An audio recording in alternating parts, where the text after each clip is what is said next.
Oh, new streamer, who dis? Oh, unfortunately, Ghoukasian is not here because he's actually going to the Nordschleife to do some super fun real life racing stuff. Unfortunately, you're stuck with me, Ghoukasian. I'm here at the Rookie Series, but don't fret. Don't fret, it's all is not lost because I am joined here by the legend himself, Tyler Morgan. Tyler, how are you today? Not too bad. I don't know who you are. You're not Ghoukasian, but you'll have to do in the meantime. It's an incredible time here, folks. Rookies again, and we are at one of my favorite tracks of all time, the only track I'm actually fast at, the Red Bull Ring. As you can see from the title, I think Ghoukasian had trouble with the title. Maybe, I don't know. But I don't care about the title. I care about the cars on track. Yes, we do. So you're gonna have some change, some consistency with Tyler, but what is gonna stay the same is we're gonna see some awesome racing tonight with the Rookie Series. I am super stoked, super excited. I've been waiting to come back and stream this for quite some time, and yeah, pretty stoked to do it.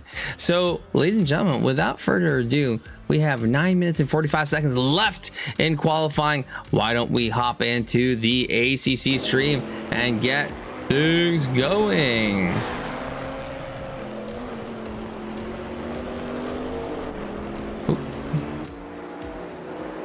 You do have a few drivers that are still in the pits. They could be for any reason of they just don't feel like qualifying. I know I certainly don't sometimes. They might have some previous quality bans from the previous race that they need to fulfill, which is fine. Stuff happens. It's racing. I don't think anyone is not gonna want to qualify. Everybody wants to qualify. I mean, it's part of the fun of the race, part of the challenge. You know, racing is one thing, but putting that smoker of a lap is another.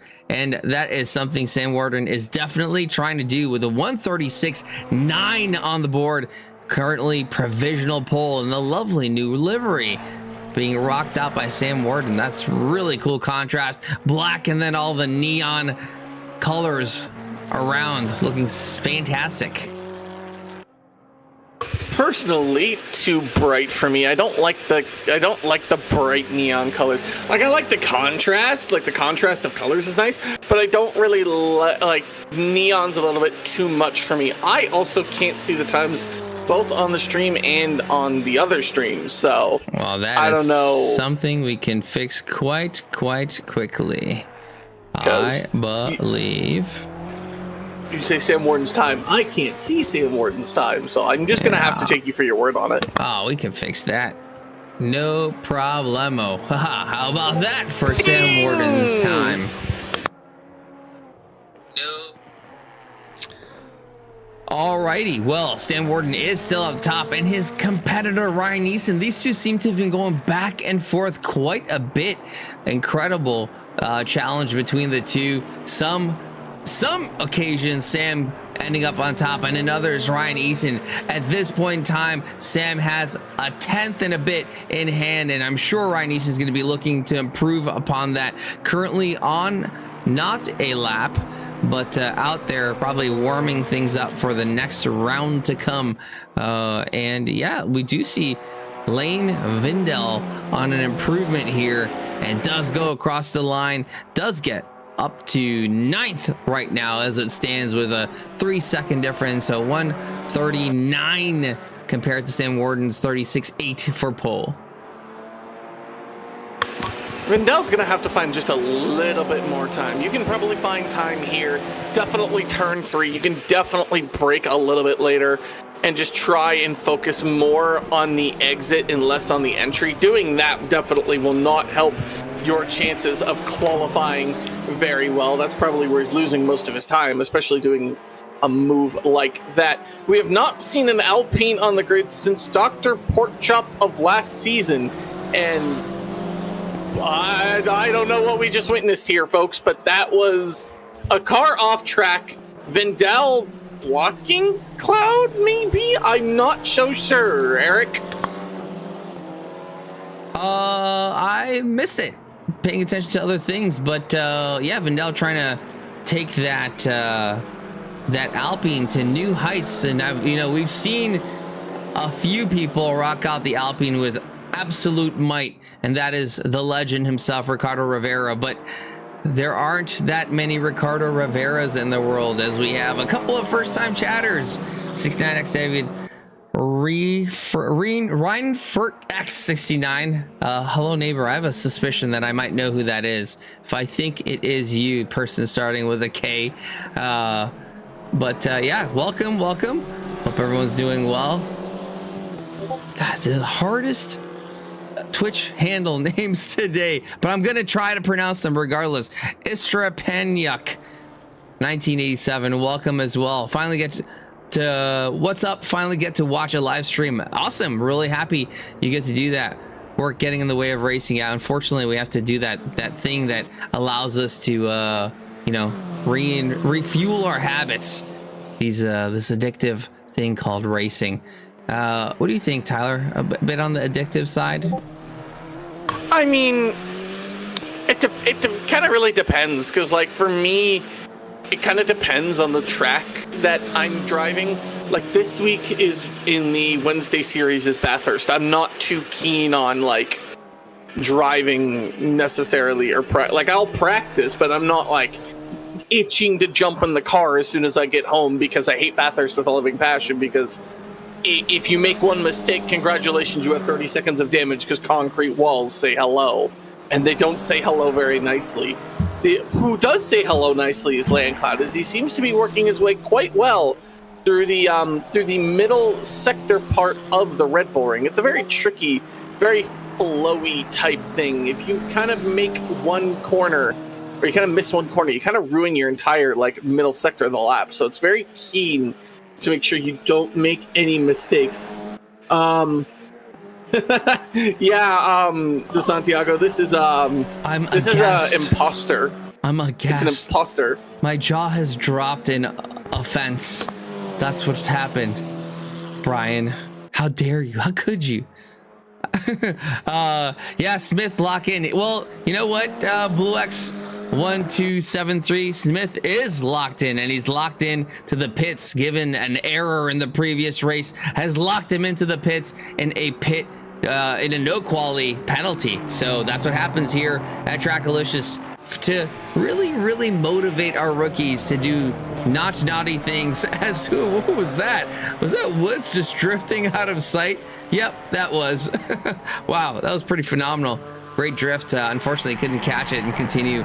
But Morera here trying to set a lap. But back to the point that there is huge penalties for lap 1 incidents here at the Rookie Series. Really trying to motivate people to get out of that public lobby mindset of like, I'll just send it in lap 1 and hopefully I'll make up 10 positions. That's not how racing works. Sometimes you get lucky, and sometimes you're Chronotis and have a eighth sense about things and can find the path. But unfortunately, most of the times that does end up in huge stacks of pileups, I should say, and that's something that we don't want. It's not racing. That's not fun. You don't want to ruin the race at the start of the session.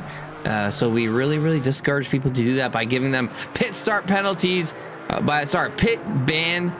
Gosh, what am I saying? Quality ban penalties and pit start penalties. And through that, we've seen some fantastic racing in the Rookie Series.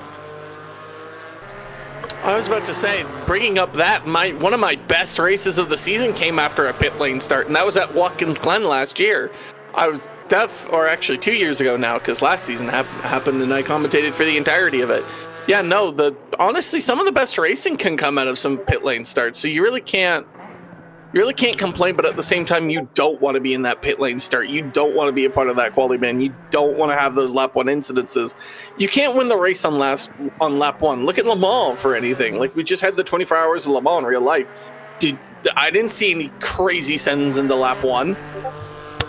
24 hours is a long time to try and survive, and ending it at lap 1 is definitely not something you want to do. And the difference between Le Mans and what we do here is that at Le Mans, you have millions of dollars at stake. Whereas here, people don't really have that obligation, let's say. But that's what we're trying to change, right? To give that feeling of like, just don't go ruining people's races. Let's just have fun and actually go through the laps and learning on lap 1. There is something to be said about that. There's something to be said about really good, aggressive driving, but you can't be aggressive and a rookie at the same time and expect that to succeed at a high percentage of the time. So it's really up to you to really assess risk, which is what all of racing is an assessment of risk, and to see how well you can manage risk, right? The faster you go, the more risky it is. The closer you drive, the more risky it is. And that risk mitigation through the race while trying to maximize the pace and try to get ahead as far as possible. And getting ahead as far as possible is something Sam Warden has done, and parked the car with a 136.8. That early lap really did him well, and Ryan Easton not looking like he's able to catch up, and him parking the car too. Pork chop parking in top 3, feeling like they're locked in, but Cloud not too far behind, really under a tenth, looking for improvement going through this corner here, whichever corner that is. It is the AMS third corner of Red Bull Ring, and looking for improvement. 4 tenths down now. It's not going to help the effort to get up into the podium spots. Well, I was just about to comment about how Lane Cloud definitely can find. There is time to find pretty much anywhere here at the Red Bull Ring. It's definitely like if you mess up in one corner, you can find time in another. And apparently, according to Jurassic Racing, you have a double livery deep dive. So I'm gonna let you redeem that while we wait for the race to start. Yeah, well, let me see if there's any improvements out there. It looks like people are quite some ways down. So let's go redeem the Smith deep dive, as Smith did just recently request a livery upload. And there we go. I think they both have pretty similar cars, and you get the Jurassic Racing kind of monster inspired a little bit. Gives you that Monster Energy vibes, but super cool. Black and purple, always a classic combination. Smith on the window, as you would get in some pro racing here, looking pretty good. And we could probably quickly jump onto Ryan Easton's car as well and get a quick look there as we go into the gold version of the car. Black and gold, one of my favorite combinations, as well as I do have some early liveries with that classic combo. Super fun. Goodness. The Jurassic Racing team representing, and the pterodactyl on the top there, if I'm not mistaken. Well, Tyler, that is about time for us to do our grid walk. And let's get our grid cam going And we do have in pole position, we got Sam Warden doing a fantastic job getting up on pole with the black car with the neon lights around. In P2, Ryan Easton is the livery we just watched, doing a fantastic job getting up in P2. Dr. Porkchop is getting better and better through the seasons. Impressed by that P3. Lan Cloud in the KTM. That's an impressive performance to get that car up there. Isaac Rodriguez in the McLaren. In the Phantom Motorsports in P5, got Inez Spector in P6 with the Night Watch Mercedes. Vincent Morera in the first Porsche, I believe, of the grid. Morera, a previous driver in the seasons here in the Rookie Series, again, seeming to improve little by little. Fantastic to see the Brazilian driver representing the Brazilian colors. We got Henry Boswell in the BMW, in the Knives Racing BMW. A little cool color combination there. Lane Vindel in P9 in the first and only Alpine on the grid. In P10, you have Yadriel Oliveira in the another Porsche. Great to see, and doing a fantastic job in P10. And Tyler, why don't you take the rest of it here? All right, you have Mach Speed in the RER Porsche. He's currently 11th in the 145. Then you got Rally Dutchy in the 621 Janetta, one and the only Janetta on the grid so far. He currently sits P12 in the 621. Then in 13th, you have Nicholas Woods, the 33. If only he was 33rd on the grid with 33rd on the car. The Meme Dream Team livery sits there. And then you have Steven Rollins. I almost called him Seth Rollins because I saw Rollins. In the PGR 411, currently sits 14th. In 15th, you have Dom Matroni, another Brazilian, currently sitting with that number 5 car in 15th. And then in 16th, you have Jared Warren in this lovely purple with a red streak Mercedes, your favorite car. He currently sits back of the grid, though. Skylar Smith into Jurassic Racing currently sits 17th. I still think the black and gold looks a little bit better than the black and purple. Number 19. Then you got Jager Karu in the another Mercedes, but sadly they're at the back of the grid. Currently sits 18th in the 920. And leading the back of the pack is the keyboard warrior himself, Hazzy Thomas, in the Dog Box Racing Camaro, number 59. And we have one pit lane starter. It's another Mercedes. Your only hope for Mercedes is Dr. Porkchop, which it makes sense because anything is better than the Alpine that he was driving earlier last season. Now, let's not be mean to the little old Alpine. The Porkchop, the Mercedes, though. Have I ever told you, Tyler, how fantastic a car the Mercedes is? Look at that absolute beast of a machine, getting the 3-point star. What a legend. The proportions, just absolute sex appeal, I think, in my opinion. Running the baby blue livery with the side stripe. I wonder if I've ever seen a driver's side stripe like that, maybe in or around a Viper of maybe similar proportions, as Morera just rocket ships ahead. Something he'll be looking to do for sure during the start of the lap, but is going to have to drop down as everybody weaving to try and warm up their tires. The GT4s not having tire warmers. Yeah, no tire warmers here for the GT4s, so their tires come out like bricks as soon as the flag drops for the formation lap. So right now they're just going to do a little bit of warming. Personally, I don't like to weave. It does take a little bit of life out of the tires. Not so much that it's painful, but it does take life out of your tires. So you kind of just press the gas, hold the brake, kind of warm your tires up that way. They will be going into zipper formation just shortly, just as the leader, who is Sam Warden, who doesn't have Matroni for company this time like he did last week at Brands Hatch, because they decided they couldn't, at the second race, could not get away from each other. So you'll get double file here now, and it'll be interesting to see. Like I said, Red Bull Ring, my favorite track. Judgment a little high because it's one of my more favorite racetracks. So let's hope for some good clean racing lap 1, and then past that point I'm all for chaos. Well, I am not for chaos, but I do hope to see some good racing. A little bit of bumping and banging is okay. You know, we'll like to see some battling and some good moves, but all in the right places as we get lined up side by side. Noah's Ark formation, zipper formation, everybody getting revved up and adrenaline running through their veins as they wait for the green lights to go on and the flag to drop. We go here side by side. Eason, Warden, Eason actually looking quite racy up ahead, does manage to make the starting a really good start, does get ahead of Sam Warden. Sam Warden looking to get back. He has the pace in hand, but is he going to be able to make the move? It's going to be really difficult. Eason doing a fantastic job getting ahead as we see a car wide in the back there, but everybody looked like they are making it through quite well. Eason way ahead of Sam Warden. Warden is going to have to do a lot of work to make that back. The rest of the grid looking still pretty good. Lots of cars still side by side battling for position here early on in the lap.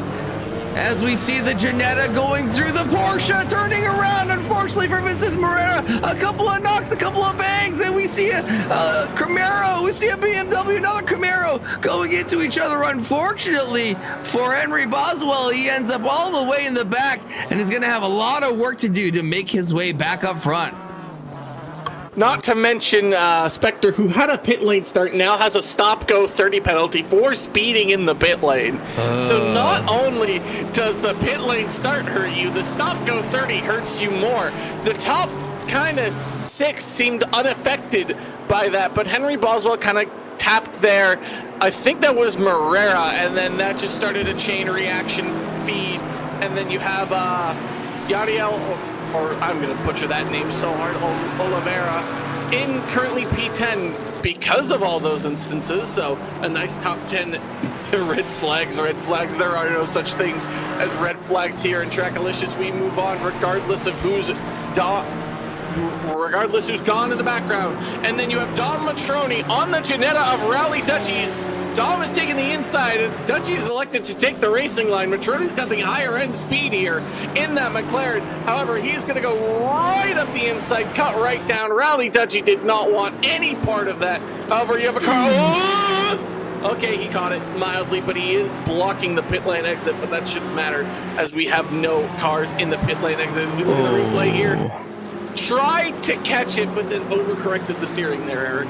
Yeah, that's unfortunate. That's a really tough corner when you're going at speed, you know, really tire limited around and the balance. So just that over eagerness on the throttle gets you in trouble, as you see with, who was that? Mach Speed, I believe, back there. Now, trouble is something that Dr. Porkchop is in, as you see Isaac Rodriguez challenging the beautiful Mercedes up there in P4 for position. We do have Ryan Easton still up ahead, doing okay actually, as Warden does continue to chip away at the times within a second of each other now, 0.8 between the two. I'm sure Warden is going to be really frustrated by that start, but is looking ahead to trying to improve his position. Was first, got into second, and is looking to get that top position back.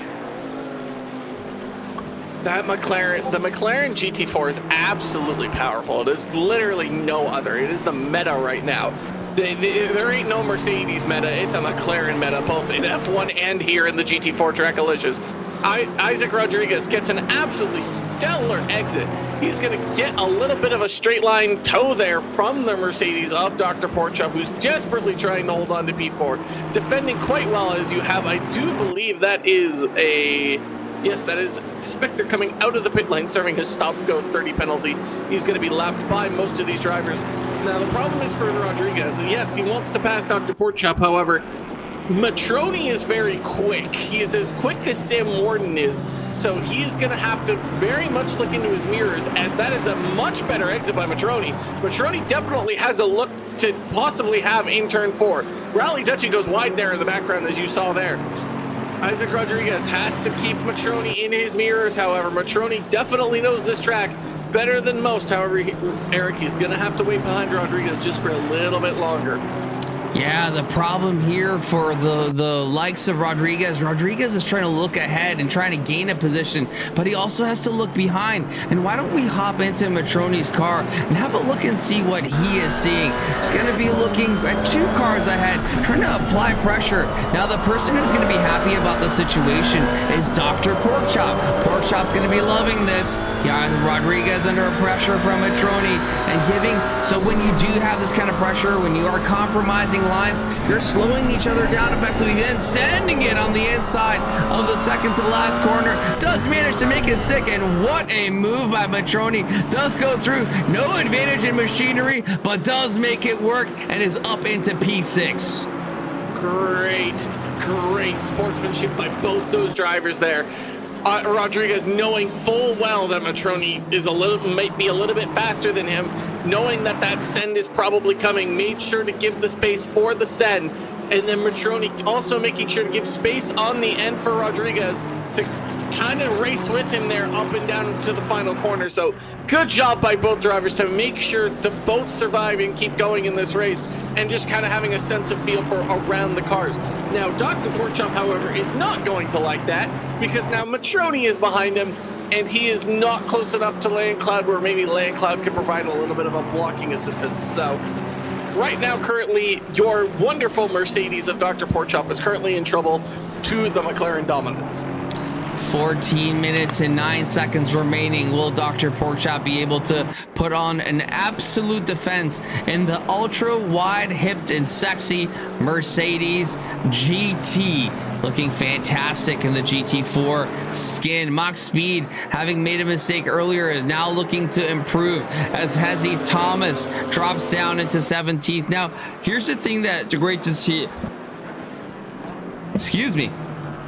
Hezzy Thomas up into 17, not necessarily because of his ability to drive the car, as he is quite severely handicapped with his keyboard and mouse configuration. However, just staying clean and keeping the car on track has gained him 2 positions already, and he'll be looking to continue to improve as the others battle. And battling is something Jaeger Carew and Lane Vindel are doing, going side by side. Carew on the wide side looks like does manage to make the move stick ahead of the Alpine. Alpine looking to make it back, but that top speed of the Mercedes is going to be really difficult to match, and the wee little Alpine.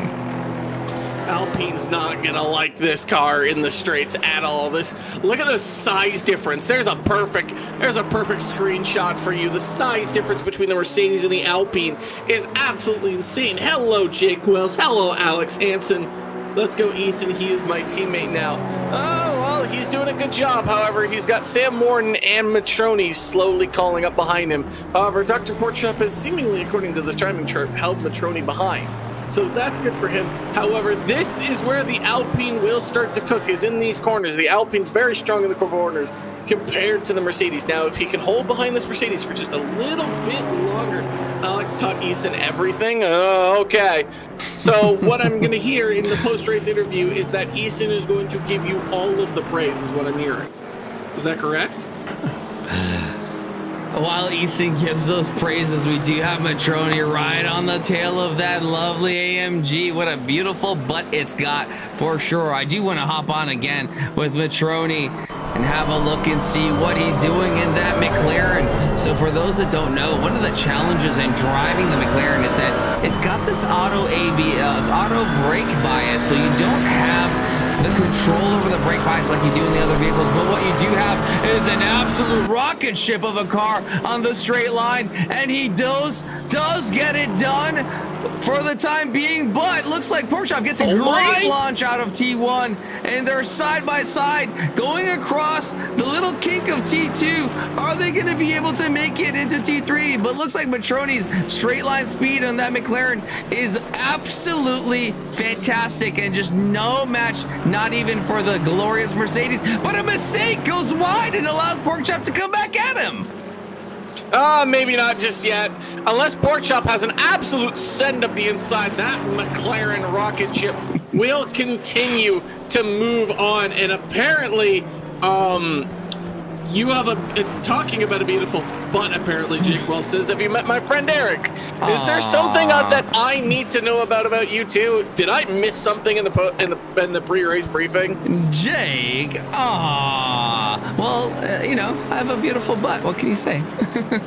A lot of things, but I don't think they're okay to say, as Dom Matroni is trying to do his best to get away from Dr. Porkchop. Dr. Porkchop, I guess, in a sense, isn't making it easy. He's letting him know I'm still there. However, Matroni is looking for a bigger, better thing. He's looking for a podium position, maybe even a race win if he decides to hustle his bustle. Now, you don't want to be doing too many of those. There are track limits still in this 20-minute. We've seen a drive-through happen in a 20-minute sprint race before. It's not fun to have because it pretty much ruins the entire race. As Yager Karus might look up the inside here of Nicholas Woods, doesn't yet. However, we do, if there was F1, we'd have a little bit of a DRS train forming here with Rollins, Woods, Caru, Vindel, and Morera. They're all kind of within a little bit of a time. I really hope we don't see 5 wide. That would not end well. Oh, Jakey. I wonder if Lisa's watching. But yeah, Yager Karu, actually what he's doing really well right now here, Tyler, as you just spoke. Oh my goodness. Morera losing it, but able to catch it with no damage against the wall. What he is doing a really good job at, he's applying a lot of pressure into Nicholas Woods, and he's allowing him to make mistakes, and these mistakes come with some penalties, and those are track cuts. Look again, a little wide. I don't think that's going to be one, but I bet you he already has 1 or 2 so far. And what that does, once you get... Yeah, well, once you get the track cuts, you get really pressured to drive a little slower not to get that drive through. And that might be something that Nicholas was doing right now. Being careful on the wide side as Karu goes on the inside, makes the move stick, and Woods making a mistake, not losing 1 position, but 2 to the Mercedes and to the Alpine. And that's going to be something he's not quite happy about. But Karu making that first move stick is now looking at Stephen Rawlings to make his way back up into the top 10 positions. Definitely looking for a move here. I actually like that inside move. Oh, a little bit of a bump draft there from Yager Karu. It's a little bit of a risk there in the corner to Rollins. ACC physics really don't like that. However, the Alpine's looking quite interesting here. Is he going to go dive of the inside? No, but you will have a little bit of a follow there from Nicholas Woods on Lindell. You kind of have this little 4-car battle here, and that is a dink and a donk, and that is what a cue ball into an 8-ball looks like, folks. You had Woods tap Vindel, and Vindel taps Karu.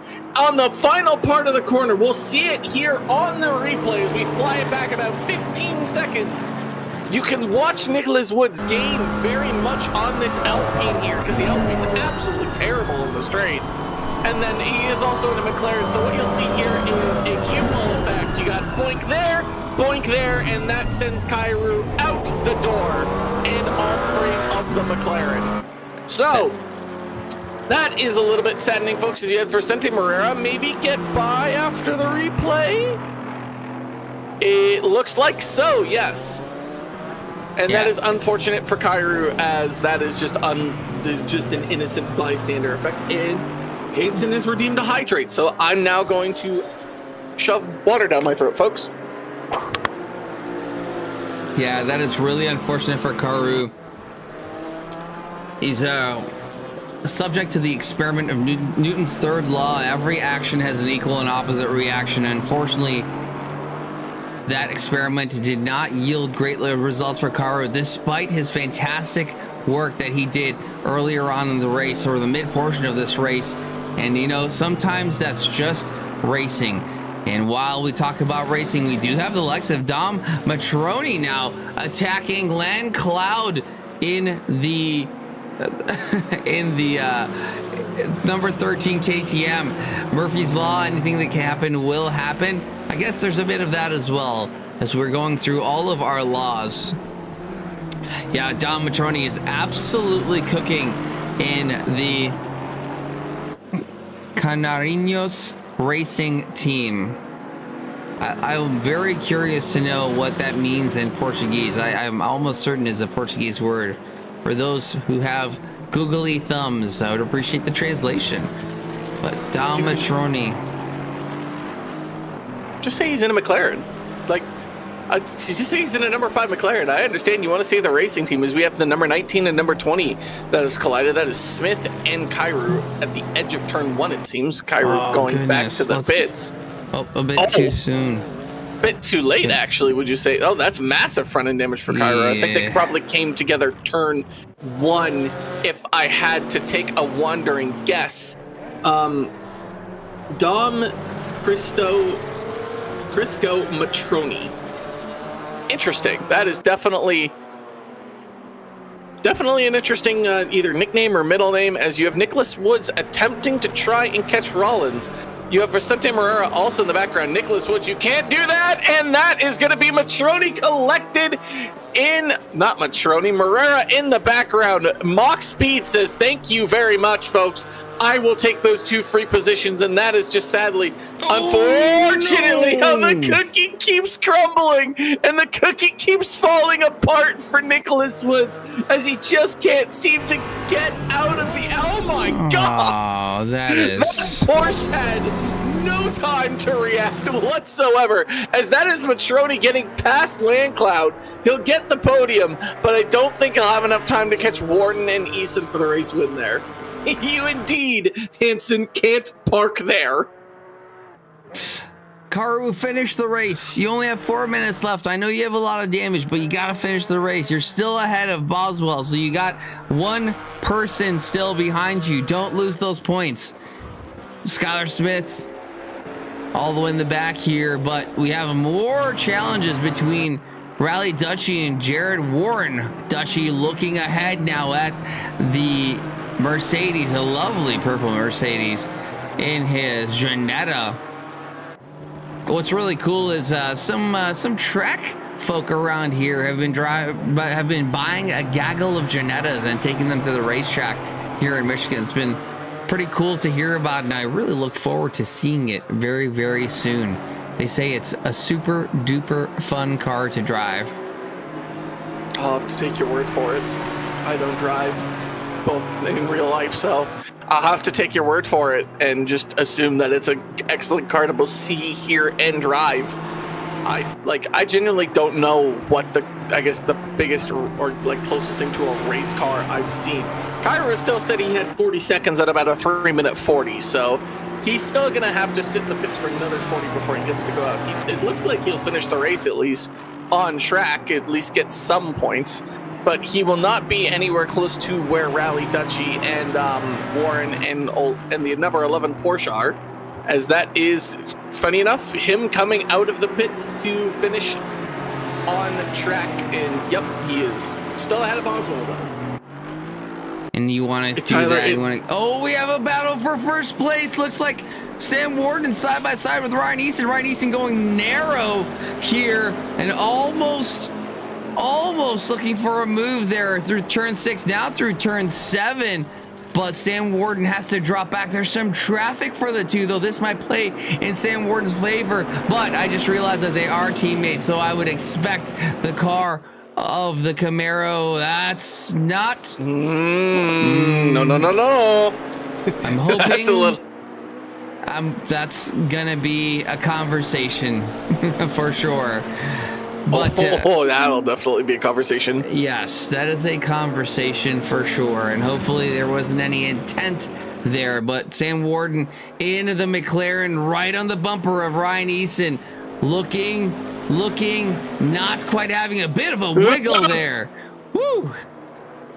Sam Warren now has the opportunity going into turn 3. He needs to stay in the slipstream.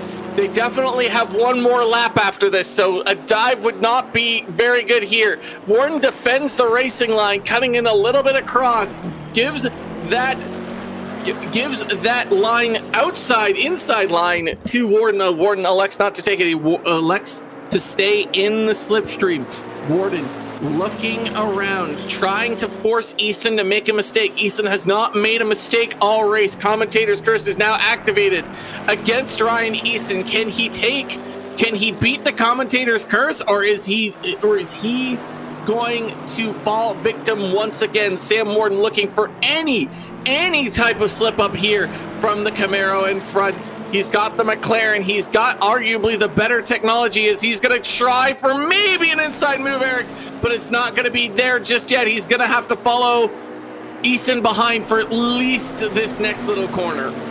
Yeah, the pressure is exactly what he wants to do, being very, very smart about it. Just before the stream went live, we were talking to one of the drivers. There are certain moves that while you might be technically in the right, it still doesn't mean that you'll survive. If you're walking across a crosswalk with a car driving at 90 miles an hour, you're still going to be the one who's going to end up dead, regardless of whether you're right or wrong. And that is something that Sam Warden knows, and he's calculated move goes wide though. Eason coming back side by side. Looks like the McLaren might be able to use this straight line speed, but not quite enough. The Camaro does get ahead. Sam Warden, feeling the pressure of being on the final lap now, is going to be absolutely sending it. He's done a fantastic job of keeping the pressure on Eason. Eason feeling it. We've seen a couple little mistakes, but not quite enough for Sam Warden to do anything about it. Warden looking really close to that bumper, is going to be really looking forward to that other Camaro up ahead, and is going to be looking for some traffic to see if the traffic can play a role in getting him the spot on the top step again. Sam Warden desperately looking, hoping, praying that Eason makes a mistake and that my curse works. But Sam Warden's looks like he's gonna have to earn it against Eason. The traffic of the keyboard warrior Hezzy Thomas pleads to not get involved in this. This race has been absolutely mental for both Warden and Eason. Warden's been trying desperately to try and get past Eason, and he's got a few more corners to do so. The flashing lights of Eason warning Hezzy Thomas, hey, we are here, we are coming. Hezzy Thomas gets out of the way. It's going to actually be very close there going into the corner. And I think Sam Warden had to back out there to avoid the collision of Hezzy Thomas, who just sadly didn't get into the way. A drift by Sam Warden. That's going to allow Ryan Eason to pick up the win. Sam Warden, unfortunately, has to keep second. The commentator's curse couldn't work out in his benefit. Matroni will sit third. Landcloud will finish fourth. In P5, you have the wonderful Mercedes, Eric's favorite Mercedes of Dr. Porkchop. Rodriguez will sit sixth. Dutchy will finish seventh eventually when he finally gets across the line. Oh my goodness, he's all the way back up in there. I thought he was way closer than that. It's like... Yeah, Grumpy. Unfortunately, it wasn't necessarily the most ideal let by Hezzy, but again, we have to remember this is the rookie series, right? These are the little details in racing that we're trying to teach these folks, and it's something that we're going to be able to communicate with Hezzy. I mean, again, no real, you see a lot of bumping, you see a lot of banging, and that's something that we're trying to. It's not great to see as more seasoned drivers, but it's okay. They're learning. It's that growth spurt, right? When you're a teenager and your limbs are longer than your mind thinks that they are, and these folks are just trying to figure things out. It's okay to make mistakes. We're trying to figure it out, and we're gonna try and, as a community, help them get to a place where they don't make these mistakes anymore. It's definitely a situation, like, I guess, especially in my case, where I've done enough sim racing to know, like, in a blue flags for some strange reason, ACC don't show on the final lap for some strange, odd reason. It's like the marshals have decided, you know what, it's final lap, let's just go home for the day. There's no need for a yellow, green, only the checkered. It's definitely tough because of the situation that lies. And with Hezzy being on a keyboard, it makes it, I guess, a little bit even more tougher because he's like, if he slows down, it's hard to re-accelerate or something like that, I guess. But like, again, as Eric said, we're all learning here. That's what all these rookies are. If someone like Eason, Dutchy, Porkchop make that mistake, it might be a little bit worse just because they are a little bit more seasoned rookies comparatively to everybody else. But as Eric said, we're all here to learn, we're all here to have fun, and sometimes, especially in racing, that'll just happen. Like, it happens at F1, it'll happen here. Now we get to move on to qualifying number 2, and we'll get to see what changes happen on the grid for the second race, because they decided to add an extra qualifying, and I'm still wrapping my brain around that. Yeah, and it's, you know, coming off the adrenaline of the first race, I'm sure that's going to be something Sam Warden's going to try and achieve again, is that top step. He did have the fastest lap in the race by 2/10, actually, and doing a fantastic job of that, but that start killed him. Now, ACC is a little funky with its starts. It looked like Easton was really far forward in his box. Sam necessarily not taking the advantage that maybe he could have to be as far ahead as to dominate that first turn, right? And unfortunately for him, that just didn't quite work out, and it just couldn't get that position back. But it did yield such fantastic racing. And talk about fantastic things, we have the lovely Kelly official. Thank you so much for the sub. Resubbed for 16 months. Hey, that's almost an entire year. Welcome back, Joe. We miss you. We were waiting for you to come back and race, but I know things have been really busy for you. VR is crazy from Throttle Junkie X. Throttle Junkie, are you a VR driver? We do have, if not, and are looking to get into VR. Let's see if we have a little trick thing. Pimax code. Oops, that's not how you exclamation point things. Maybe I should add this. Oh, I don't have it. Well, I'll add it in the future, but we do have an affiliate code with Pimax, and Pimax does a fantastic job of adding some great deals through the seasons. So if you guys are looking to get into some Pimax VR gear, come to Trackalicious and we'll give you the affiliate codes. With that being said, why don't we hop back into the race here and have a look and see what is going on with the drivers here. Mach Speed out ahead looking for a lap and trying to find something magical like the rest of them. This isn't Disney World. This is Austria. This is Red Bull Ring. We're not looking what do you mean magical? Like I'm sorry, Tyler. It's my Disney World, and I get to choose where things are magical for me. Okay. my Disneyland, I guess. In technicality, I guess would be Montreal, where F1 just was this weekend. I'd love to go see an F1 race at Montreal, but sadly, I did not win the lottery this week, so I did not get that chance. Mach Speed, however, maybe he wins the lottery here in terms of getting pole position. The odds aren't in his favor, but anything can happen in Trackalicious. We've seen it before.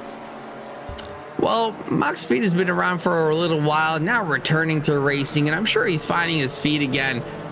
Done a pretty decent job, and unfortunately making a couple of errors here and there, but again, racing is difficult. It's incredibly technical, and it's just sometimes you watch what happens, and if you're unfamiliar with the technicality of what the cars can do, what the drivers can do, what the cars can't do, more importantly, then you really understand the challenges of the overtakes that these folks are learning and actually doing a pretty decent job at it. No, definitely. It definitely, especially when most people, especially in ACC, are used to driving GT3s, you put them in a GT4 and it's just like suddenly all the controls are reversed. Like, people will struggle a little bit when going from the difference from 3 to 4. At least that's what I felt like. I struggled a little bit. You're going to have Lane Cloud actually maybe, honestly, might be helping, like Mach Speed might be helping Lane Cloud here. Kind of get a little bit of a tow, but it looks like Lane Cloud might back off just to try and get some space on his lap. He can definitely do that, considering the next person in Rally Dutchie is at least 10 seconds away. Let's have a look and see what Sam Warden's up to. Halfway through the lap, going through turn 7 now. You know what, Tyler? I know you've said multiple times that you do like this track, and I have to admit, I do like Red Bull Ring as well. I think it's super fun, super technical, very flowy, and does provide some pretty good racing. But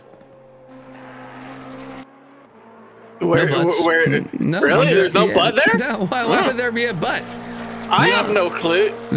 Maybe you have other preferential track that could be better than this? No, the only butt around here is my absolutely lovely Tushy that is sitting on my seat, as per Jake Wells's comments earlier. No other butts here. What is a good lap time here, Tyler? I don't know, Kerbal. Why don't you tell the class? As you are seemingly the fastest person, or one of the fastest people. Let's go look all the way back into week 1 on my SimGrid and figure out what was the pole position time in the GT4s. Let's go take a look. In the meantime, Eric can talk for a little bit while I pull up those results. Well, what a good lap is what Sam Warden's putting down right now with a 136.9. I think that matches his best from before. Looking pretty good. And yeah, again, 6/10 on Easton. Easton not able to find that magic just yet. But yeah, we'll be looking to improve through the laps here. Warden, again, top of the chart. He has learned his lesson, though, and I don't know if it's going to be enough. The best lap time in the GT4 Wednesday series in the multi-class was done by Ilpo Ristolainen at a 136.1. And funny enough, it is who is on top? You said Eason was on top? No, Warden is on top. I mean, 36.1. Ilpo is a fairly seasoned driver, so you can expect some difference there. But that's a pretty impressive lap, 36.9 within 8/10 of Ilpo. I mean, Ilpo not necessarily the fastest driver in the world, but still incredibly skilled driver. I do believe Eason did. Yes, Eason participated, and he did a 137.3 in qualifying, and he's currently, I think, at a 137.5. So if he finds that's only in qualification, check the race results. Okay, I will check race laps. The best lap was set by you with a 136.2. There, do you feel better now? Not a 136.1. It's not 136.1. Last I checked, a 136.2 is less than a 136.1. Ooh, do we have identical time? Almost. Yes, we Almost. do. Yeah, we do. Speed and Dutchie. Oh my goodness, that's crazy. It actually happens quite a bit around here. We do see some cool matched laps, but more importantly, Dom Matroni, so close. He in a bit of a situation there, but 9/100ths of a second slower than Sam Warden. Gosh, is this going to be another hard-fought battle for Sam Warden, or is he going to be able to take that pole position and fly away? Sam Warden and Matroni are destined to battle for eternity. They battled in race 1. They battled in race 2 for the entirety of both races. Even when they collided in race 2 and fell all the way to the back of the grid, they still kept battling each other. It was actually insane. So it just seems that Matroni and Warden are destined to fight out one another, and Eason and Porkchop are kind of just along for the ride. They are kind of in their own little battles right now, because Porkchop actually has cut the gap to Eason a little bit more than what he probably did in qualifying 1. Now, Eric, you're not here as much as Ghoukasian, Tarek, Ghoukasian, and myself are. Race 2 tends to be a little bit more chaotic than race 1. Somehow. I think everyone, maybe you can explain. I think everyone just relaxes and kind of just is like, you know what? I'm in the groove. I can be a little bit more aggressive. What's your take on that? Yeah, I think it's that bit of comfort, false comfort, maybe, considering your comments. And again, that's what this series is all about. That's what this championship is all about, right? You got 5 minutes left in qualifying. People are still trying to find times. But in the race, okay, we give this big old penalty and say, don't kill each other on lap 1, because everybody's grouped up and they're going to, have a big pile of people who are not going to be feeling too hot about it and going to ruin the races.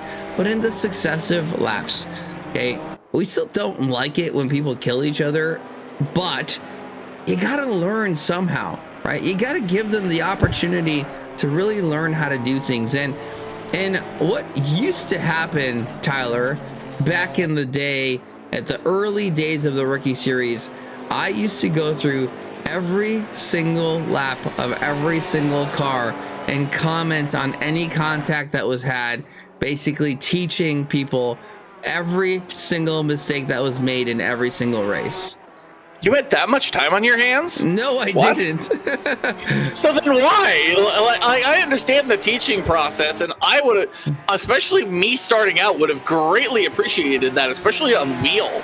But like that with your already busy schedule, which again, thank you for joining and thank you for broadcasting, because if it wasn't for you, I wouldn't be doing anything. I'd probably just be sitting in my couch with the air conditioner on, because it's like 30 degrees Celsius over here. But like, it just seems like such a time effort, and like, if I was in your shoes and they were to keep making the same mistakes, like doing it once is okay, but doing the same mistake over and over after like every race, I don't understand how you wouldn't get frustrated with that. I mean, you get frustrated, right? But it's for the love of the game, and we're all here because we love doing what we love doing, which is racing. And I love seeing the community grow, and I love seeing people grow. I mean, look at Kerbal. Kerbal and I used to battle all but 2 seasons ago, or maybe 3 seasons ago, and we're practically equal pace, and he's now gone and become a rocket ship, of which I can barely see him on the timing charts, let alone battle with him. So just seeing the progression of people through the seasons is absolutely fantastic. I mean, you got Brian DeSantiago, who's graduated out of the rookie series. We have a whole bunch of people that just no longer able to drive in the rookie series because of the improvements and because of the community support. And that's what we're here for. That's what we love to see. Now, what would be absolutely fantastic is if the community showed some love back, so we could help support our commentators, help support our staff, who put endless hours of work into this place. So if you are looking to support, we do have a Patreon. I am surprised that that's not working. That is working, Nightbot. Thank you so much.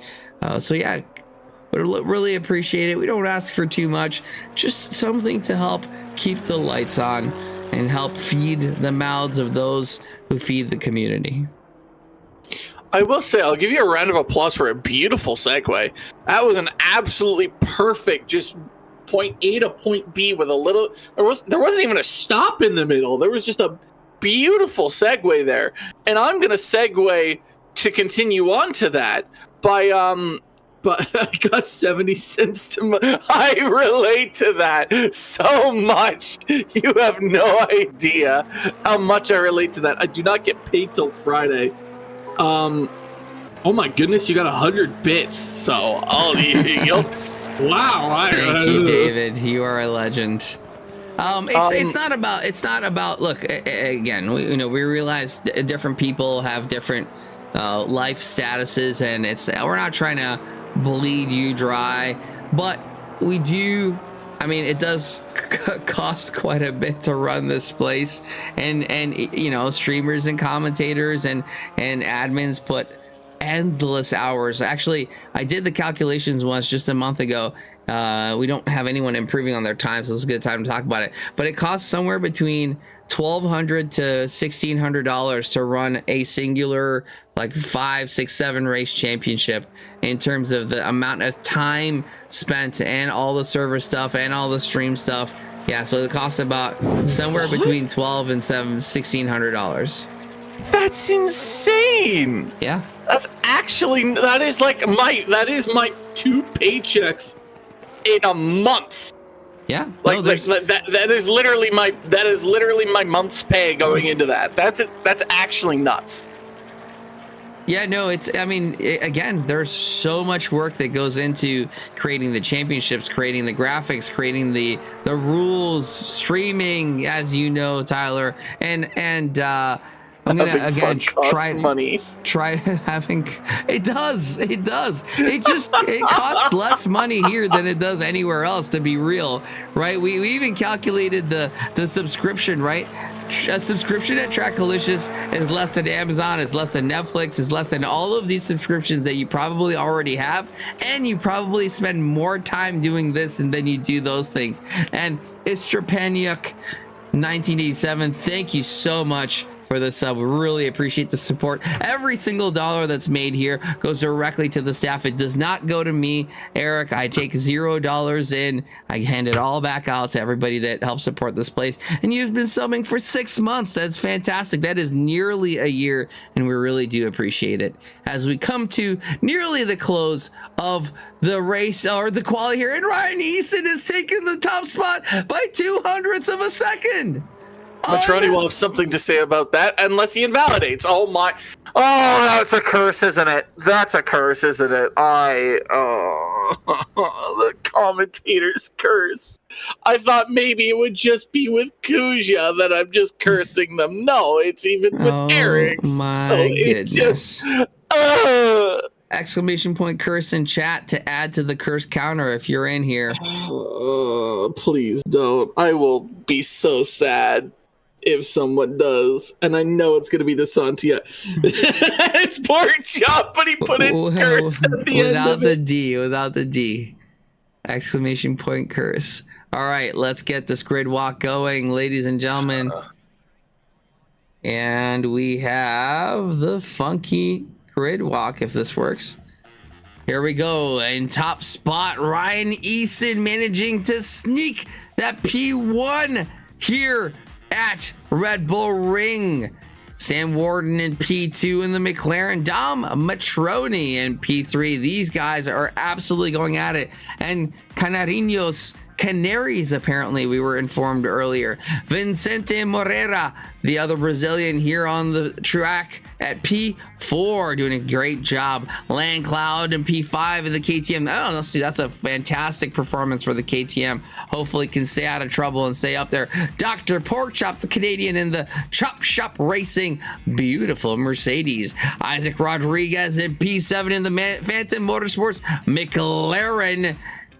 We got Jared Warren in P8 and the Togo Khan Motors Mercedes. Henry Boswell and the Knives number 9 BMW here. And in P10 we have a Mach Speed in the Porsche. Rally Dutchy in P11 in the 621 Ginetta finds himself again just outside the top 10. Then you have Nicholas Woods, who bound himself with a few incidences, sadly, kind of finished in the back of the pack, looking to avoid those incidents for race number 2. Then you have Skylar Smith in the Jurassic Black and Purple, qualifying 13th. In 14th, you have Stephen Rollins in the PGR McLaren, hoping to make up a few spots. And the last Porsche the least back Porsche is Yadiral Oliveira, P15. And then the double Mercedes pairing of Spectre, who sits 16th, and Koiru in 17th. And the last and final row, sadly, is Vindel, P26, and Hezi Thomas in P19. The keyboard not doing too well for him, but he keeps it clean. So, and for that, we thank him. Yeah, you know, super impressive what Hezi Thomas does around here on mouse and keyboard, but doing a good job of just having fun. And he must have had a pit start penalty or something like that, staying out of trouble as these folks launch out. Now, guess who's going to be wanting to reverse the roles here in race 2? It's going to be Sam Warden. Sam Warden's going to try and pull out the same trick that Ryan Eason did. And interestingly enough, the P2 position has the inside line, which is kind of interesting. I'm not sure if I necessarily agree with that, but it is what it is, and Warden's going to be looking to take advantage. Steve099, hello, welcome. Thank you for joining us. Herd M&K, sup. BSR Emza, welcome. Oh my goodness, Istra Panyuk, thank you so much for the support. Really appreciate the gifted. You're an absolute legend. We have not. There we go. We can redeem one once things calm down after the first lap. We'll have a look and see what those controls look like on mouse and keyboard. And actually, maybe we can determine whether it's mouse and keyboard, just keyboard and keyboard, as that is a possibility.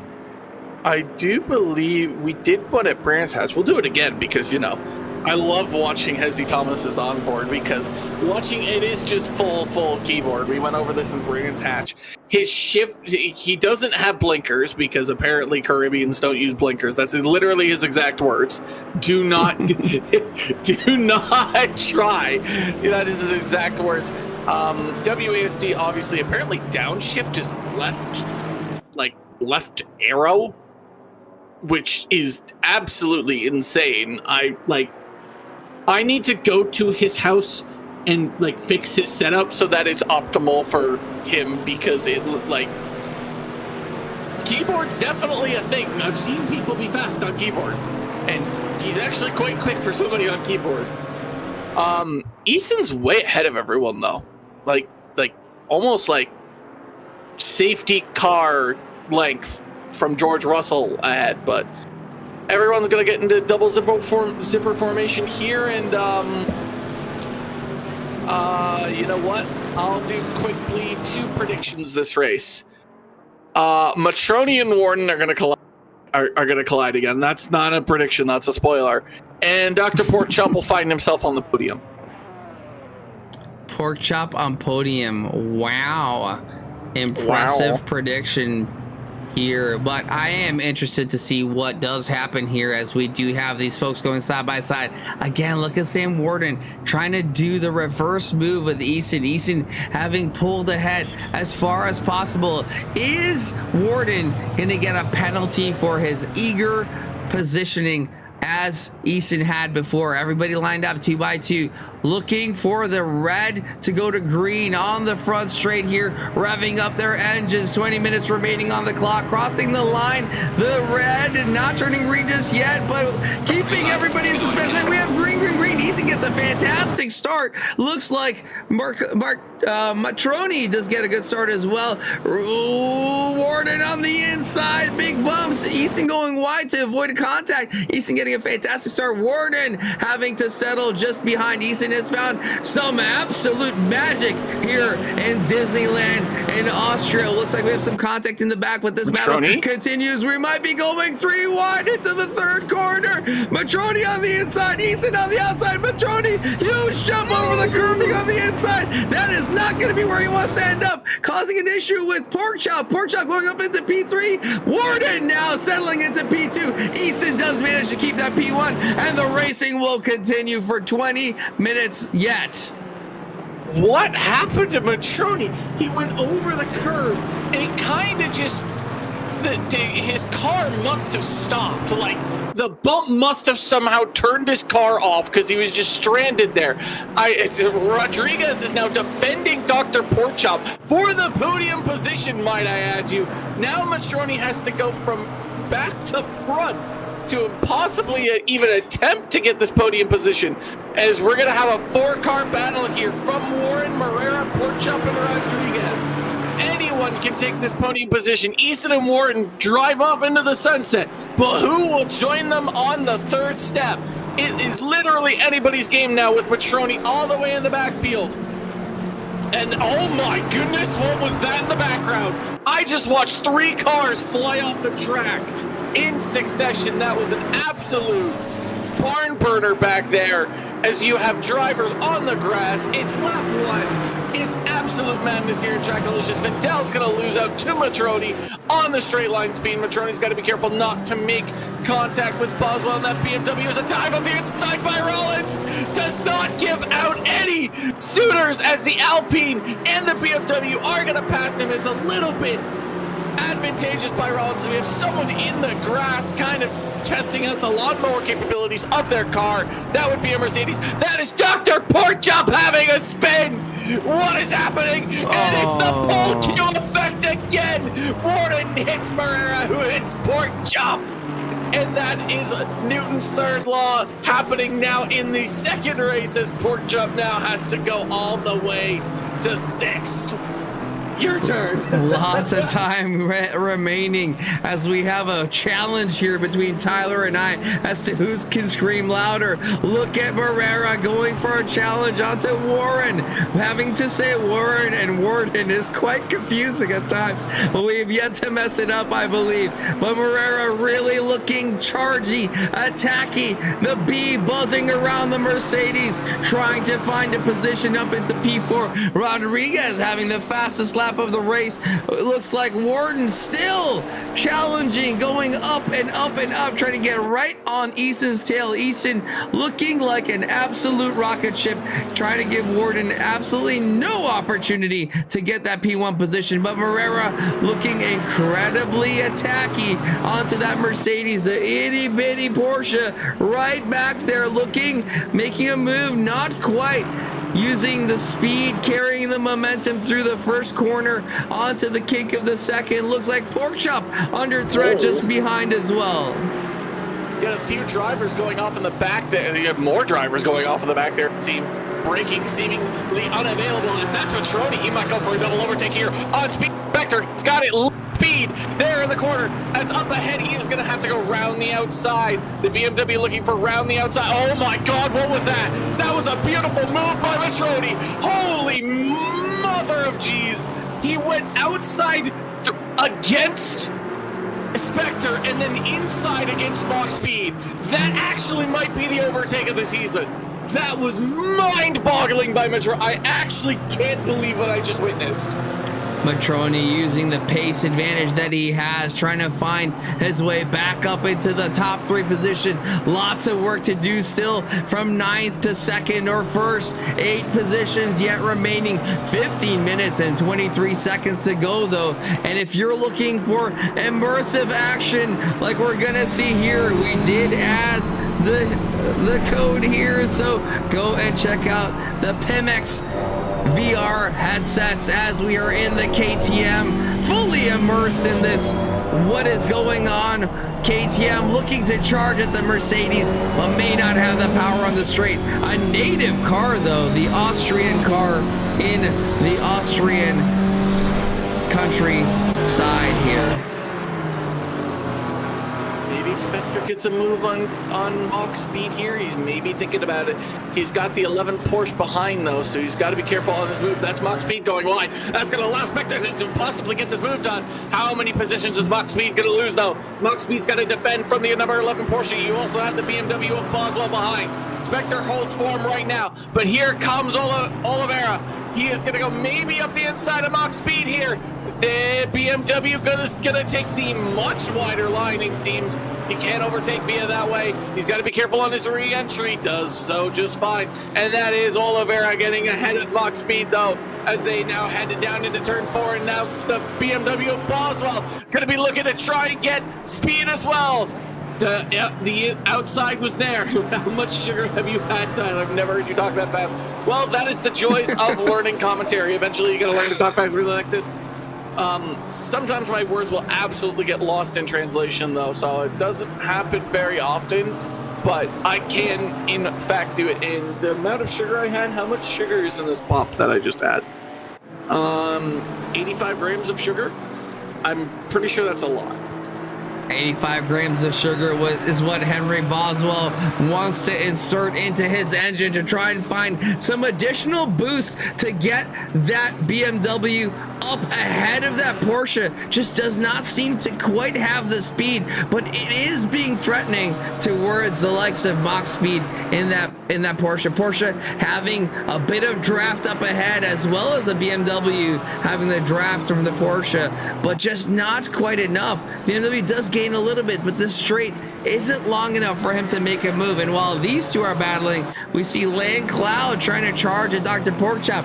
Again, the KTM, the native car, the Austrian, trying to make a move in the Austrian homeland, but Ish isn't finding it. Looking at some pretty impressive lines, it has to be said. The lines are pretty impressive, but Land Cloud can see a monster in his mirrors. In the background there, you see Matroni. Matroni is on a mission. They went 3 wide, lap 1, turn 3, and he's and he's been trying to gain places ever since so odd seeing an KTM car catch a car on the straight. Loud Cloud, he definitely is. He started early, kind of, or like early or mid last season in the KTM, and he's definitely been working with it so far. Oh my, oh my, what is the commentator's curse tonight? What is happening? Goodness. And we have a livery deep dive from this dad's bad Mike Pico. Pico, you got to tell us what car you want to see, or if you want to give us the power, we might just pick one for you. We do have Jaeger Karu back from a disappointing first race, having been subject to some Newton's laws, unfortunately for Jaeger, and is now trying to take advantage of Boswell finally getting past Mach Speed, and now Jaeger looking to try to take advantage as well into T1, having the big drive of the Mercedes, has the inside line, looking, does make the move. Is he able to make it stick? No, almost loses it. Boswell staying ahead. Mach staying ahead. Karu now under threat from his buddy Rally Dutchy. Dutchy gonna go take the outside line. The Alpine also is in play here a little bit, maybe, depending on the sequence of events. Late braking, both the drivers. Inside goes Jaeger, outside goes Dutchy. He goes off the track. The Alpine now in the slipstream. Dutchy does gain the position. Be interesting to see if Dutchy maybe thinks he overtook that off track, but I don't think he's gonna give that back. The Alpine, is he gonna go up the inside? No, he's not. They're gonna elect to wait and see.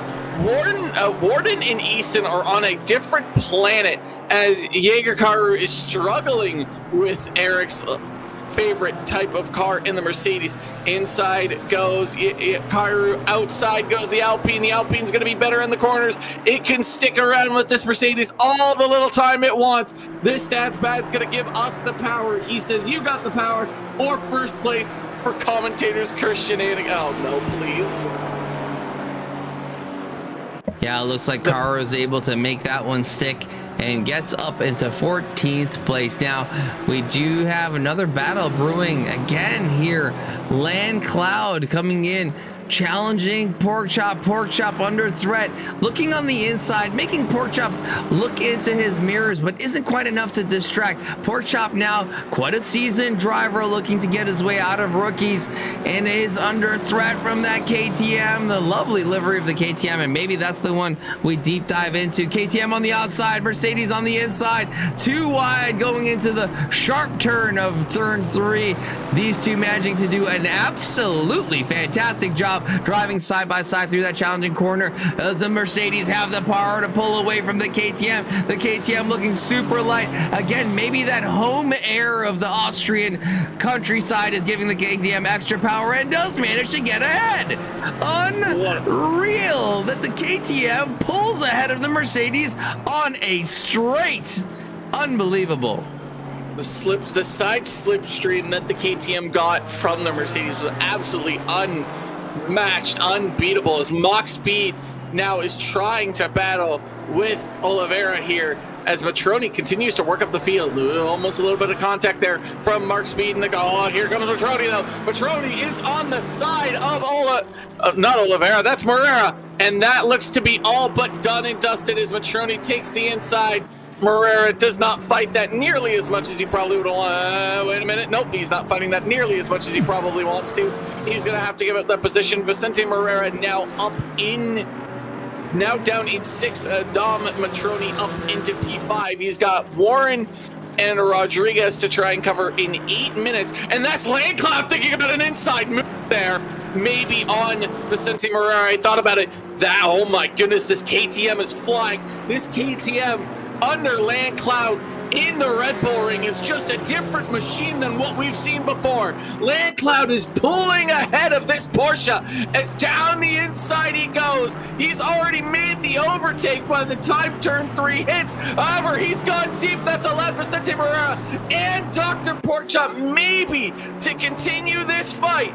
Vicente Morera now takes the inside lane. Cloud forced to take the outside.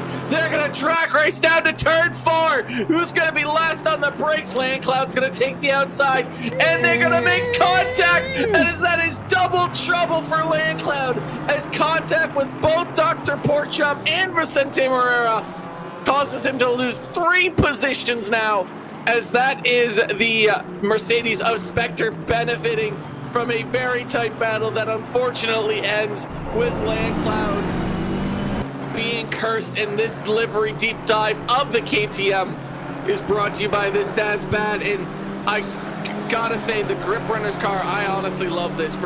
Honestly, it literally looks like the KTM can in the palm of my hand. I don't think this is a KTM, Tyler. I think this is a Mercedes in KTM clothing. There is no way this car could be that fast on the straight. But something Cloud is doing is absolutely phenomenal, getting it to those speeds on the straight. Unreal, fantastic driving by the likes of Land Cloud.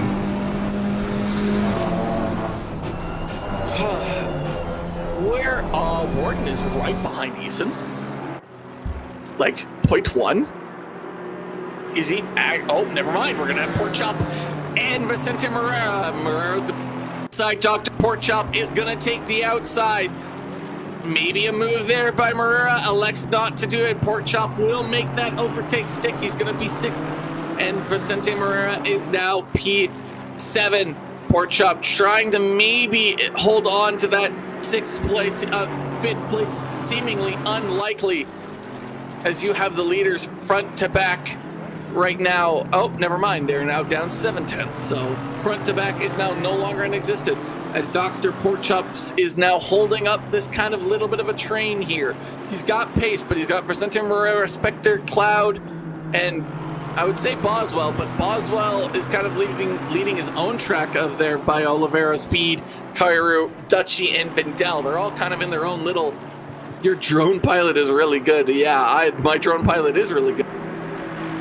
As Dr. Porkchop and Vicente Morera seemingly want to continue this fight for as long as humanly possible. However, there's 5 minutes left to go in this race, so if Morera wants to make a move on the Doctor, he's gonna have to book an appointment. He's gonna have to book an appointment soon, Eric.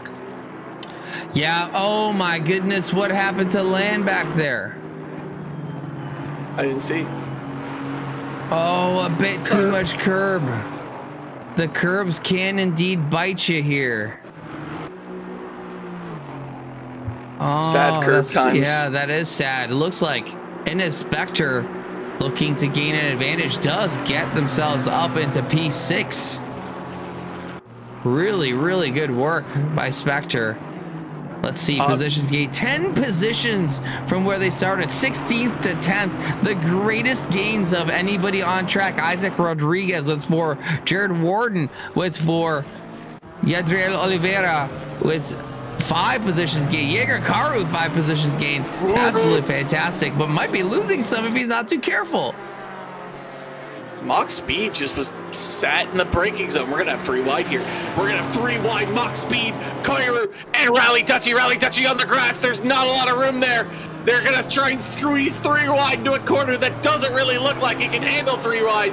Yeah, Koiru going to try and escape Mock Speed and Rally Dutchy. However, does not look like he's going to get into that, as they file now single file behind each other. Mock Speed looking for any type of mistake by Mr. Koiru in the 920 Mercedes. Eric hoping and praying that Mercedes doesn't make a mistake and become a lawnmower, but so far everything looks to be fine. You have a DRS trade from 11th all the way down to 15th, as Land Cloud is in the back of this, trying desperately to look for positions gained after having the Commentators curse strike him down with numerous authority. Matroni was up into P5. He's now down into P8. So Porkchop's going to get that top 5 finish. And here is the battle that's been lasting for ages. They just seem to keep fighting, and it won't stop. Eason's doing just enough to keep the powerful McLaren of Sam Morton away. He's got to do it for at least a couple more laps, and that's Rally Dutchy at the end of turn 1, bringing out the yellow flags. So obviously either contact was made or he's hit the curb and absolutely spun it around. We'll get that information to you as soon as we can. However, Warden trying desperately to find a place against Easton, but he couldn't find one in race number 1. Do you think maybe he can get something in race number 2? So it seemed like Warden had the tires towards the end, and that might be with his long-term play. He was just under half a second when I switched the camera over to him, but looks like he's lost that out. Now 1.3 seconds behind. I don't know, 2 laps remaining. It might not be his night tonight, but he will continue to try. 2 laps is still 2 laps, and loads and loads and loads can happen in that many corners. In the meantime, I thought there were some other battles as I was about to click away, but that seems to have dissipated. But Dom Matroni seems to be making his way through the field and gotten all the way back up into 7th. Now, not exactly what they wanted, having been 3rd before. Now back into 7th, having had that early incident. It's the person to watch, though. Sam Warden looking to charge at Easton. Easton did find some magic in qualifying, beating Warden's time by 0.02 of a second, managing to get up there, and is continuing to stay ahead.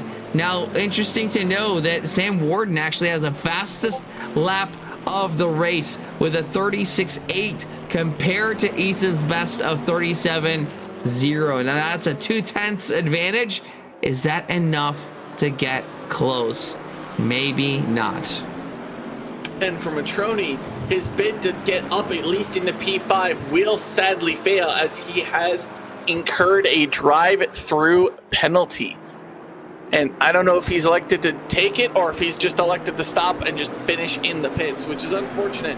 What type of medicine does Dr. Porkchop practice? Defense. Antibiotics. That is actually going to be Hezzy Thomas in the back. Oh, Hezzy. Playing a role again here. Going really wide.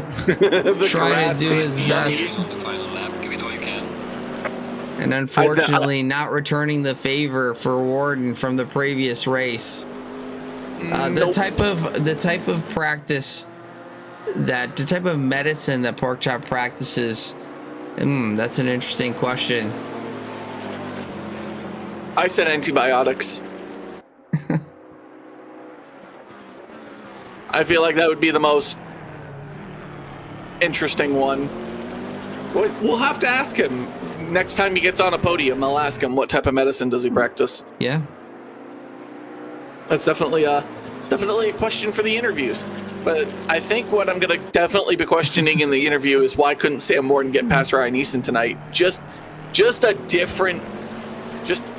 just in a different category tonight, it seems. He was able to hold off the McLaren, which is normally the dominant car in any track that we go to. I think I would say, if I were to guess, that Dr. Porkchop is a doctor of swine phlebotomy. What? Look it up. It's a thing. That's a thing. That's a real life thing. That's insane. Yeah, and Dr. Porkchop is the lead expert in the world. Sam Warden trying to be the lead expert in the world, but unfortunately the 0 hitting the timer, and Ryan Easton, the double win tonight, not necessarily having the best part of the qualifying in the first qualifying session, but manages to improve in the race and manages to win both races tonight. Ryan Easton P1, Sam Warden the double P2, Isaac Rodriguez in P3, Jared Warren P4, and then the swine phlebotomist, the world's leading expert, is through in P5 with Inez Spector in P6. Vincent Morera 7, Boswell in 8th. Great performance from Boswell. Lane Cloud, lots of ups, lots of downs for Cloud. Karu coming in P10. Max Speed finishing the race with a clean looking Porsche in P11. 12 for Lane Vindel. Dachi 12, Rawlings 13. Ooh, might have a little bit of battle here at the end. Yeah, Skylar looking to challenge for the position in the final turns here. The battle's gone. Yeah. And it's gone. And that is it, folks. That was a eventful race number 2. Not as eventful as what it usually is for race number 2. Normally we have half the grid involved in an incident, but not this time, it seems. Now, Eric, normally at the end of this, we invite all the podium sitters that have joined in for a little bit of a powwow / interview questions. So let's see, will we get that with the rookies that we have tonight? Obviously, we'll get Warden in. Obviously, we'll get Eason in. They'll probably come in. And then I think for the first race, it was Matroni. And then the third race, it was Rodriguez. So we'll see. We'll see if we get those drivers into the green room, and then I'll bring them along in to do some interviews. Oh, Eason's already in there. That was quick. Yeah, some fans of Phantom Motorsports. Coco14, welcome, first-time chatter. Hope you're doing well. Are you just a fan, or do you also sim race? As we have the sim racing legend, Ryan Eason here. Ryan, you know, it was a tough position to be in off the start of the first race in P2, but you made P2 seem like it was P1 and carried it all the way to the end. How was race 1 for you? I knew I'd get him on the race start just because the Camaro was excellent on the straights, or not straights, but starts. And I got in front of him, and the last 2 laps I was pretty scared just because my tires were not what they were, so, but held on, thankfully. Yeah, it was pretty close. It did look like Sam was doing a better job of managing the tires, or maybe it's the car, and it seemed like that might have been a threat towards the second race. But in the second race, he actually managed to get pole position and drive it all the way home to P1. That must have been a great feeling for you. Yeah, in that hairpin, like, second turn, Sam hit me a couple times, so I had like 5 seconds of damage to the rear-ish. So I was kind of hoping that damage didn't do anything. So, and it didn't really. Yeah, I mean, it seems like there's a bit of rubbiness racing here. Unfortunately, you both made it through alive and had some fantastic racing. It was really fun to watch you two battle it out. Definitely for the first races, you guys were super close.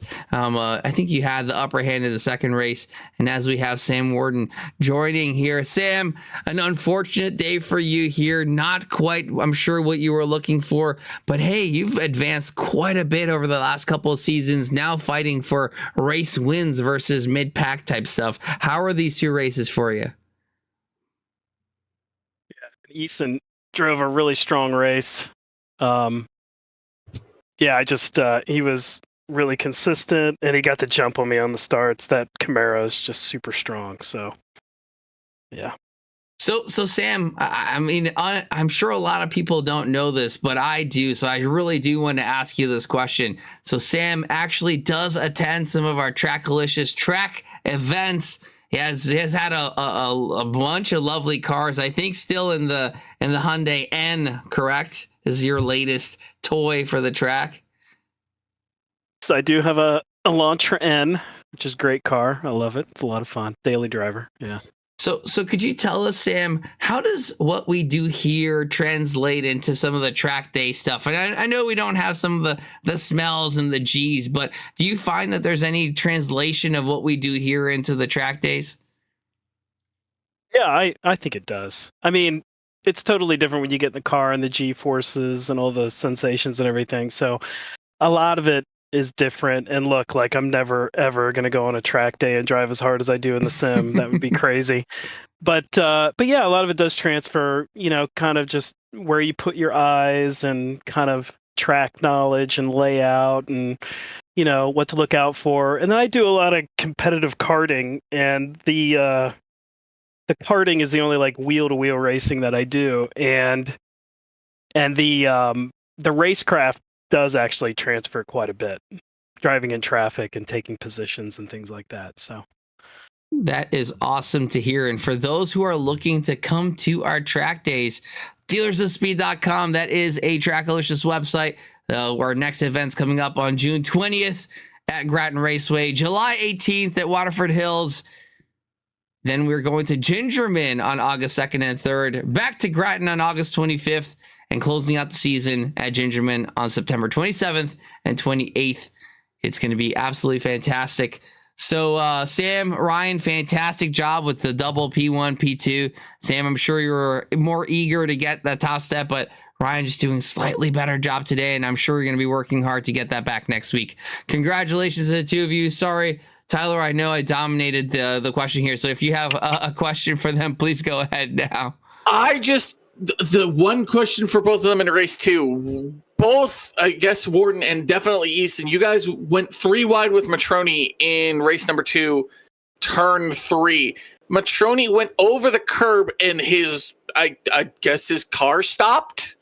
What were you guys thinking as Matroni went up the inside over the curbs, especially you, Easton, because you were in the middle, both beside Warden and Matroni? I was scared. And then I'm like holding my brakes going way slower than I normally do, and I just see him go right in front of me. I'm like, oh, cool. Warden got kind of caught by him there at the end of the outside because he kind of crossed you, and Warden's just like, oh, he's here, cool. He's like, he kind of had nowhere to go. It was surprising. It was like car, and then and then impact, and then thankfully he cleared so I could get on with it. Yeah. Yeah, I'll have to ask him what happened. Sam, you had quite a bit of avoiding to do as Matroni just flew across that curb across both of you guys, but looks like Easton did get a bit of an advantage there and not having been blocked as much as you were. But again, fantastic racing for the both of you. Really fun to watch. Congratulations on the abundance of points earned today. And yeah, we're gonna try and get the stream closed off. We typically do have streams tomorrow on Tuesdays with our LMU, and then coming back on mixed class Wednesdays in ACC, and then mixed iRacing Thursdays. This week might be a little bit different. We do have our primary streamer, Kuja Terakov, out in Europe, going actually from track to track, enjoying the lovely things there. And I myself may not be available because I'm traveling, going to the racetrack. So we'll do our best. We'll see if we can get Wednesday and Thursday up, but we may not be able to. David Reinfurt, thank you so much. Appreciate the biddies there to close off the stream. Tyler, any last words before we send it to IB Schofield Racing? Yeah. If you're not in my birthday race, I'm coming for you. Oh yes, the birthday race. I'm coming for you. I actually, if anything, Kerbal's gonna come for you.